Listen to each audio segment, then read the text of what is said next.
Let me show you how to create and save this animated outline in Premiere Pro. First, hold Alt and drag it to create a duplicate. Now we apply all the effects on the duplicated layer. In the effects, search for Find Edges. With the clip selected, double-click to apply it and enable Invert. This pulls out all the edge details that will become our outline. Next, apply the Tint effect to the same layer to turn the outline black and white. Add the Levels effect and increase the black input to clean up the background.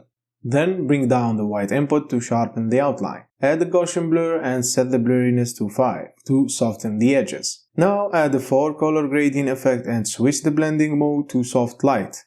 You can use a mix of color or stick with one color for all 4 points. I'm using this green. After that, search for VR Glow to add the glow, then set the Luma threshold to 0. Duplicate the effect, Ctrl-C, Ctrl-V, go down to the second glow and change the glow radius to 400 and the brightness to 3 to give the outline a powerful shine. Add one more Gaussian blur at the end and set it to 5 to smooth the final result. Now scroll to opacity and change the blend mode to screen, allowing it to blend seamlessly with the video.